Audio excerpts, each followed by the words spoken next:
Okay, everyone, I'm so excited today because I am joined by Neal McDonough and Brock Heasley, director, writer, and EP and actor in it of The Shift, which is in theaters now. How you guys doing today?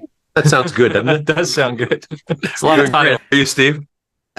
Doing good. It's good to see you guys.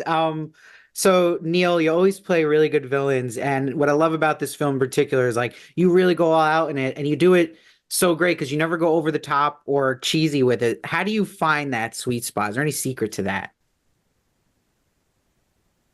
Boy, that's a big question.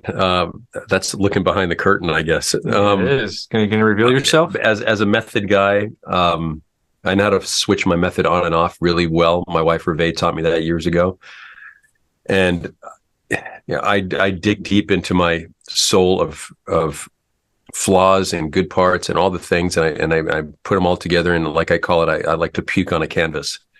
And this is one of those moments where Brock gave me the words to be able to do just that. And the freedom that you have when you have really great words to start with, the thought process is right there. So it's just the bravery of digging deeper than you usually would for a lot of characters. This one, by digging so deep, I found so much truth in myself and in my character and in the environment and everything that was around me.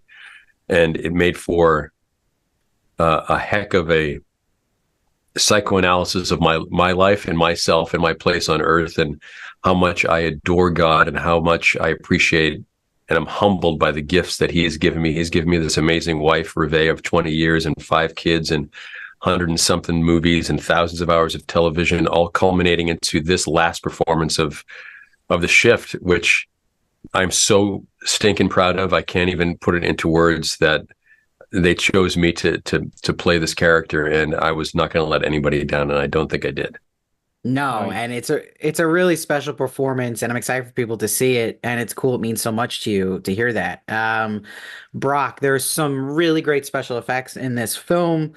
So, what would you say to upcoming directors who kind of worry about doing sci-fi because of cost? Like, is there a way that maybe they don't stop themselves because of that reason? Yeah, well, I think if you're going your first time out, generally speaking, nobody's going to give you a ton of money, and certainly that didn't happen with us. But I think there's a real space for grounded sci-fi.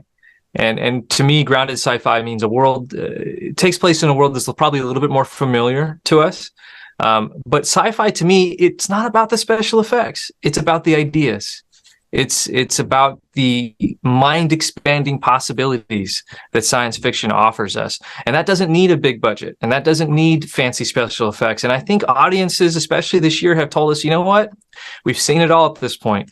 The effects are great, but they're not the whole thing, and we need more than that, and we want something to chew on. And that's what we hope we've delivered with this movie, is that we've given you something to chew on, something that'll provoke conversation. And from the early response we've gotten, it seems that's how people are receiving this. And very few people are talking about the effects, but they're talking about your performance, and they're talking about Chris Palaha's performance, and they're talking about the really core ideas about family and relationships and faith and difficulty and this big universe, and what is it all about? Well, it's a different time of filmmaking. Two of my favorite films as a kid were The French Connection. Gene Hackman's performance as Popeye Doyle was just kind of flawless. That he was like the 7th or 8th choice to play Popeye just cracks me up. Was he really? I Yeah, didn't it know was that. Newman and Redford, and they went through the whole list. Of course. And also, Heaven Can Wait, I think is Warren Beatty's greatest film and greatest performance and greatest direction, all those things. So you take that with a faith backdrop, and that's basically kind of what we did with this film. We took very dark issues about life. They dragged the lead character of this film, Kevin, played by the amazing Christopher Palaha, through hell for 5 years of agony. And yet there was this backdrop of Heaven Can Wait in the background of something else out there is bigger than us. Something else out there is greater than us.